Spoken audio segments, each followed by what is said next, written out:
د جنت ټیکهداران دي ما ته وایي دوزخي یې ربه ما له جواب راکړه جنت ستا دی که د دوی. خپل د مینې ډک زړه لاس کې واغستو او لاړم د جانان خوږې کوڅې له. یوه تمه وه امید و بېوسي وه بېخودي وه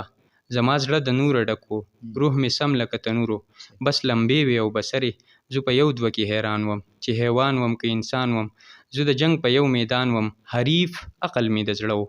وسوسې وې ګمانونه ستاوده شان امیدونه ارمانونه په هوا کې د بلبلې څه د درد خواږه سرونه چار چاپېره په جهان کې رژېدلي ډېر ګلونه په هر لور سوي باغونه هر خوا سازو او سندرې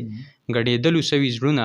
زما زړه پکې آباد و زړه زما پکې لږ ښاد و دا زما د زړه په باغ کې لا بهار ژوندون کولو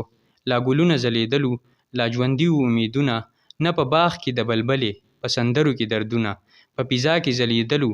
د ژوندون ښایسته رنګونه ما دنیا نه سترګې راوړې د جانان سترګو ښایستو له تماشې وې نندارې وې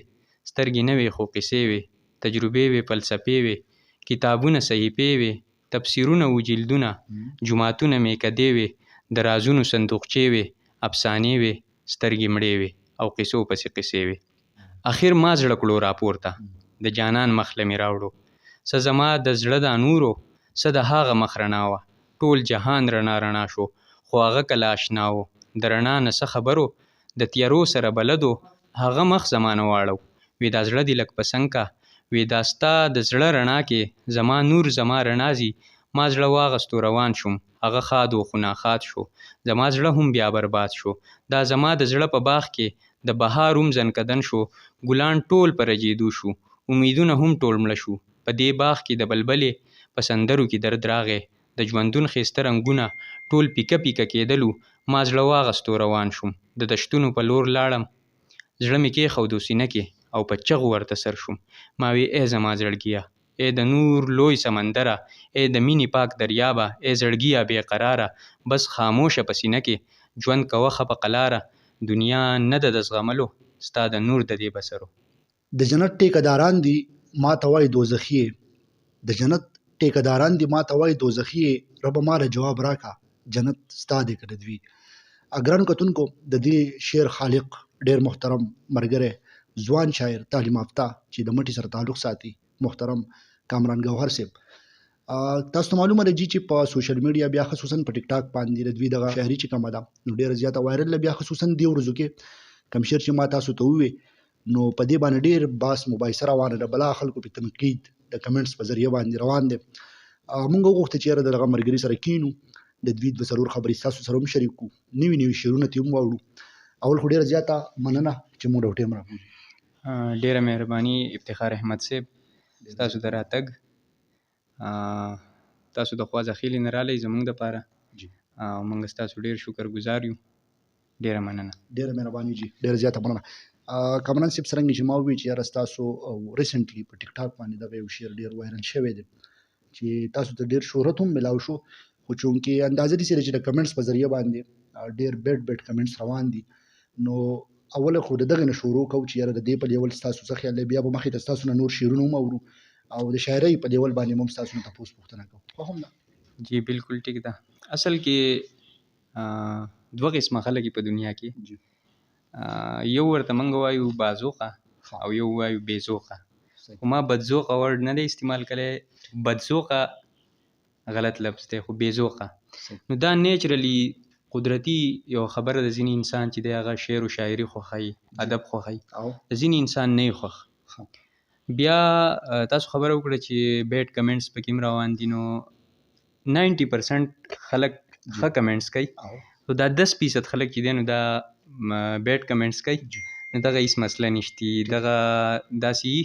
چې دا بېزوقي یا نور څه مسله خو زه په دې په باره کې څه نشم ویلی او دا به کېږي ځکه چې جانیل یا د یو شعر اخرنۍ مصره ده چې هغه وایي چې جو بھی خوش ہے ہم اس سے جلتے ہے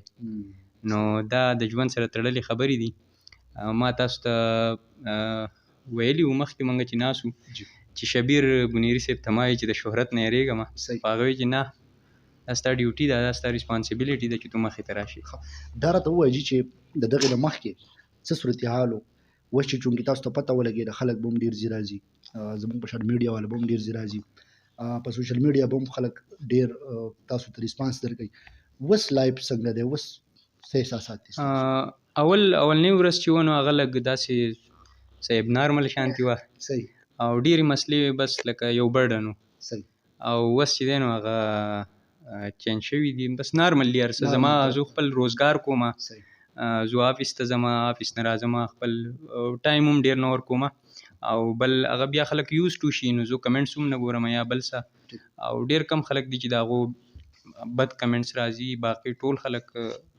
ډېر هغه ښه طرف ته روان دي. په خبرو کې به راته دا هم لږ ووایي چې زموږ د دې ویور سره خپل د ایجوکیشن په لیول او خپل موجوده چې څه صورتحال څه اکټیویټیز دي په هغې لږ وینا وکړئ. تعلیم چې دی نو ما هیومینټیز اف ای کړی و د اسلامي کالج نه. هغه ټایم کې زما شاعري په عروج وه، خو زه پبلک ته نه وم راغلی، صرف په کالج کې پروګرامونه و هغې کې به مې حصې اخیستې. بیا هغې نه بعد ما بي ایس انګلیش وکړو، انګلیش لټریچر، او ما د عبدالولي خان یونیورسټي نه بي ایس انګلیش کړی و. بیا ما ریسرچ چې دی نو په بي ایس په لیول یو فارمیلیټي ګڼلی کېږي، خو ما ریسرچ کړی و په غني خان باندې. خو د غني خان په ټوله شاعري زه ریسرچ نشم کولی، ځکه چې تاسو ته هم پته ده، ټول عالم ته پته ده چې هغه یو دریاب دی. خو ما د هغه په یو څو نظمونو باندې ایکو کریټیسیزم ورته په انګلیش کې وایي، د فطرت او د ادب چې کوم تعلق دی په هغې باندې، نو د غني خان په شاعري کې چې فطرت څنګه ډسکس شوی دی په هغې ما کار کړی و. لکه د هغې یو نظم دی چینجي، بل نظم یې دی سیند زه سیند بهیږه، بل دی ګلونه د ورخاړې، او بل دی ریدي ګل چې کوم مشهور دی. نو داسې قسم شاعري ما د غني خان راغستې وه، د هغې انالیسیز ما کړي و، په هغې ما خپل ریسرچ لیکلی و. ټیک دی جي. موجوده اکټیویټیز یا ستاسو جاب څه دی یا داسې بزنس لیول څه کوئ؟ د دې نه مخکې زه د مټې ګورنمنټ ایکل کالج کې ویزیټینګ لیکچرر وم، او بیا د هغې نه بعد چې دی د هغې نه بعد چې دی د ګورنمنټ ایکل کالج کې یو کال نو بلکې 2 سیمسټرز ویزیټینګ لیکچرر وم. اوس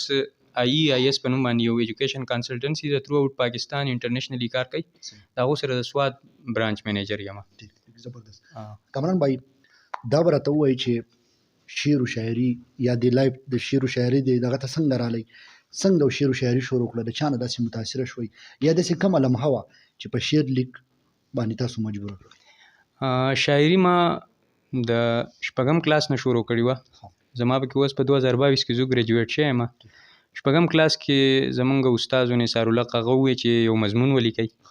په یک قلم اور یک کتاب. دا قصه زما نه هېرېږي، دا زما لکه هر څه د هغې نه بدل شي. نو ما په هغې مضمون ولیکو، کلاس ختم شو، ما استاد له دفتر ته ویوړو، هغه ماته وی چې دا تا په دې 10 منټو کې ولیکو. ما چې جی بالکل. نو هغه ماته وی چې دا خو زه نه منم چې په 10 منټو کې دا تا لیکلی دی، خو پته نه. بیا د هغې نه بعد هغه ماته وی چې دا به په نوټس بورډ لګي. نو بیا یې په یو غټ چارټ باندې په نوټس بورډ ولګوو، بیا یې ماته په هغې انعامات میلاو شو. کور ته رالم نو والد صاحب مې راته وویل چې دا تا نه دی لیکلی. ما چې لیکلی دی نو مخې ته یې کېنولم، او هغه بیا ماته وی چې په نشې باندې مضمون ولیکه. د هغې نه بعد یې راته وی په ټلویزیون باندې ولیکه او په معاشرې ولیکه. نو هغه بیا هم ډېر خوشحاله شو، زه یې اپریشیټ کړم. خو په دې نظمونو کې به ما شعرونه لیکلو، لکه په هغه وخت کې هغه مطلب د ماشوموالي هغه شعرونه و، نو نشے سے بنے ہو نشے میں چھپے ہو اے انسان تو اپنے آپ پر بڑے ظلم کرتے ہو، داسې قسمه شاعري و. بیا د هغې نه بعد ورو بیا زه پېښور ته لاړم اسلامي کالج 8 ته. هلته بیا ماته په اسلامي کالج کې ډېر ښه ماحول میلاو شو. د پښتو ورځ به وه، یوم اردو به و، انګلیش ډی به و، په هغې کې به مشاعرې کېدې. د اباسین صاحب د په رهنمایي کې اباسین یوسفزی صاحب، په هغې کې به موږ حصه اخیسته، پوزیشن به یې پکې م اخیستو الحمدلله. نو هغه ټیم نه بیا موږ روان شو، داسې روان د ادب سره زما شوق هم و. د دې وجې نه زموږ فیملي کې چې دی نو زیات تر خلک ډاکټران دي، خو واحد زه یم چې زه ادب طرف ته تللی یم. ما انګلیش ویلی دی، باقي دلته ټرینډ چې دی نو هغه ټول MBBS دی او انجینیرز دي، خو زه پکې واحد یم چې ما لټریچر ویل دی. هغه ما د فرسټ ایئر سیکنډ ایئر نه، څوک یې بای چانس اخلي او زه بای چایس. نو ما بای چایس اخیستی. په موجوده شاعرانو کې د چا نه داسې متاثره یا څوک خوښوئ چې یاره هغه لیک ښه کوي؟ شاعري خو زه داسې ډېره نه اورم، لیکم هم ډېره کم. دغه چې بوکس چې دي نو هغه په دې ورځو زه زیات نه ریډ کوم. اباسین صاحب مې څه نه څه ریډ کړی دی، خو غني خان ما ډېر ریډ کړی دی. د هغه سره زما خپل یو عقیدت دی، نو غني خان ما ډېر ریډ کړی دی، او اوس هم کوشش کوم چې په هغه د دې وایرل شعر نه بعد زه اوس ویم چې په هغه ما نور مطالعه وکړې، ځکه چې ما بل ورځ هم دا خبره کړې وه چې یو دروغ بار بار ویلی شي، بار بار ویلی شي، نو هغه داسې ښکاره شي لکه رښتیا. نو زه په خپله باندې په دغې شعر باندې شکي شوی وم، په دې ما بیا ریسرچ سټارټ کړلی انشاءالله، لګیا یم پې چې داسې دغه دی. څوک اوس پکې نن سبا خلک وایي چې دا د ډاکټر خالق زیار صاحب دی، خو ما ته نه ښکاري چې د ډاکټر خالق زیار صاحب داسې اسلوب و، هغو لږ په بدل انداز کې شاعري کړې ده. ډېره مهرباني. داسې انتخاب خپل یا غزل وي، نظم وي، شعر وي چې هغه ستاسو هر ټیم په دې ذهن باندې سوري، ستاسو په ذهن کې راځي، زموږ د کتونکو سره نظمونه زما ډېر اوږد دي، په دې وجه زه چاته ویم هم نو چې لکه ځینې خلک چې دي نو هغو نه خوښوي شعر اورېده، خو ډېر ځینې خلک خوښوي. نو یو خو به درته زه زما یو د بابا په باره کې ما داسې څه نظم غونته لیکلی دی. زما ژوند زما دنیا یې بابا جانه، راته ګران ته د هر چا یې بابا جانه، په تیاره کې رانه لار چې شي خطا، ته مې دغه ځای رڼا یې بابا جانه، چې روان یم په صحرا کې یک تنها، یو ملګری ته زما یې بابا جانه، څه بدرنګه شان دنیا د ورته ګورم، خو بس ته پکې ښکلا یې بابا جانه، ډېر ښه خلک مې لیدلي په دنیا کې، تو د هر چا نه جدا یې بابا جانه، زه یو بت په شان بیکاره یو وجود، ته په دې وجود کې سا یې بابا جانه، ډېر څه نه ویم خو بس دومره درته ویم، ته مې نن ته مې سبا یې بابا جانه. ډېر زبردست. بل یو شعر یو دوه که زموږ د کتونکو سره ډالۍ کړي نو ډېره به ښه وي. زما یو نظم دی زما زړه، لږ اوږد دی خو زما زړه یو نظم دی، آزاد نظم دی. وایي ما د خپل د مینې ډک زړه لاس کې واغستو او لاړم د جانان خوږې کوڅې له، یوه تمه وه امید و بېوسي وه بېخودي وه، زما زړه د نوره ډک و روح مې سم لکه تنورو، بس لمبې وې او بسرې، زه په یو دوه کې حیران وم چې حیوان وم که انسان وم، زه د جنگ په یو میدان وم، حریف عقل مې د زړه و، وسوسې وې ګمانونه څه تاوده شان امیدونه، ارمانونه په هوا کې د بلبلې څه د درد خواږه سرونه، چار چاپېره په جهان کې رژېدلي ډېر ګلونه، په هر لور سوي باغونه، هر خوا سازو او سندرې ګډېدلو سوي زړونه، هر خوا سازو او سندرې ګډېدلو سوي زړونه، زما زړه پکې آباد و، زړه زما پکې لږ ښاد و، دا زما د زړه په باغ کې لا بهار ژوندون کولو، لا ګلونه ځلېدلو، لا ژوندي وو امیدونه، نه په باغ کې د بلبلې په سندرو کې دردونه، په فضا کې ځلېدلو د ژوندون ښایسته رنګونه، ما دنیا نه سترګې راوړې د جانان سترګو ښایستو له، تماشې وې نندارې وې سترګې نه وې خو قصې وې، تجربې وې فلسفې وې کتابونه صحیفې وې، تفسیرونه و جلدونه، جوماتونه میکدې وې، د رازونو صندوقچې وې، افسانې وې سترګې مړې وې او قصو پسې قصې وې. اخر ما زړه کړو راپورته د جانان مخ له مې راوړو، څه زما د زړه دا نورو څه د هغه مخ رڼا وه، ټول جهان رڼا شو خو هغه کله اشنا و، د رڼا نه څه خبرو د تیارو سره بلدو، هغه مخ زما نه واړو، وی دا زړه دې لږ په څنګ کا، وی دا ستا د زړه رڼا کې زما نور زما رڼا ځي، ما زړه واغستو روان شوم هغه ښاد و خو ناښاد شو، زما زړه هم بیا برباد شو، دا زما د زړه په باغ کې د بهار هم زنکدن شو، ګلان ټول په رژېدو شو، امیدونه هم ټول مړه شو، په دې باغ کې د بلبلې په سندرو کې درد راغی، د ژوندون ښایسته رنګونه ټول پیکه پیکه کېدلو، ما زړه واغستو روان شوم د دشتونو په لور لاړم، زړه مې کېښودو سینه کې او په چغو ورته سر شوم، ما وی ای زما زړګیه ای د نور لوی سمندره، ای د مینې پاک دریابه، ای زړګیه بې قراره، بس خاموشه په سینه کې ژوند کوه ښه په قلاره، دنیا نه ده د زغملو ستا د نور د دې بسرو. ډېر ښه دی، ډېر زبردست. کامران بھائی په آخره کې پړه دې څه شته، څه پیغام لري د دغه کتونکو دپاره؟ نن سبا ماشاءالله تاسو ډېر په ټرینډ یو، بل د دې خبرې نه مه یېرېږئ چې یاره په موږ باندې بحث مباحثه روانه ده، دا د شهرت سره او د دغه فیلډ سره تړونکي خبرې دي، دغې ته به نه ګورو، خپل مزل به کوو، خپل منزل ته به ځان رسوو، مخې ته به ستاسو څه ارادي انشاءالله دا خبرې اترې به رسې جاري روانې که څنګه؟ نو اوس چې میدان ته راغلي یو نو انشاءالله دا به جاري او دا قصې به هم کېږي، د ژوند نور چې کوم مصروفیات دي څومره هغه تقاضي هغه به هم پوره کېږي نو ژوند به هم کوو، شاعري به هم کوو او د دې سره سره به روزګار هم کوو. نو هر څه به کوو انشاءالله. هر څه به خپل ټیم او خپل ټیم به ورکوو انشاءالله. اخر کې څه پیغام لري پړه دې څه شته؟ پړه مې نور څه نشته، خو بس شعور پکار دی په معاشره کې. او ځینې خلک وایي چې د شاعر سره رول نشتی. د شاعر رول شتی، خو هغه په داسې دغه کې رولي چې کله تاسو یو شاعر په خطر کې واورئ، مطلب غني خان ستاسو خوښ دی، مطلب بل څه داسې ښه شاعر ستاسو خوښ دی، پکار دی چې تاسو د هغه په شاعري کې چې کوم سبق پروت وي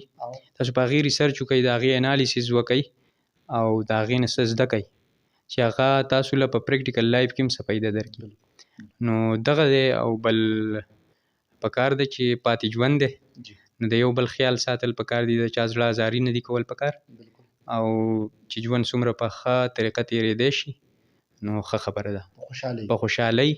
په سکون، په اطمینان، په امن سره. ډېر زیاته مننه کامران بھائی د وخت راکولو شکریه. ګرانو کتونکو د مټې نه تاسو ته مخاطب وم، زموږ سره ناست دغه محترم کامران ګوهر صاحب چې د مټې سره تعلق ساتي، چونکې دوی نن سبا ډېر په ټرینډ کې دي. موږ هم غوښته چې یاره د دوی سره ناستې وکړو، د دوی دغه شعرونه تاسو ته کیدو، تاسو دې هم مزه والئ، موږ سره هم ناستې وکړو. په تلو تلو کې به صرف زه دغه یو خبره وکړم چې یاره موږ له پکار ده چې داسې ځوانانو له دادرسي ورکړو. دا زموږ د دې معاشرې اساسي دي. څرنګه چې د ورور خبره وکړه چې یاره مونږ ته خلک وایي، یا خلک داسې وایي چې یاره د شاعرانو څه رول دی. زه دا خبره کوم چې د شاعرانو په دې معاشره کې ډېر غټ رول دی. که یو سړی خبره مخامخ چاته نشي کولی، نو د شعر په شکل باندې په دې معاشره کې چې څه روان دي هغه خلکو ته هغوی ږدي. ګرانو کتونکو د کامران بھائی خبرې اترې او د هغوی دغه شعرونه مونږ واورېدو، مونږ ته هم خوندونه واغستو، امید ساتو تاسو به ترې هم مزه اخیستې وي. تر بل پروګرامه پورې ما خپل کوربې افتخار احمد له ورکې اجازت په لوی الله مو سپارم. الله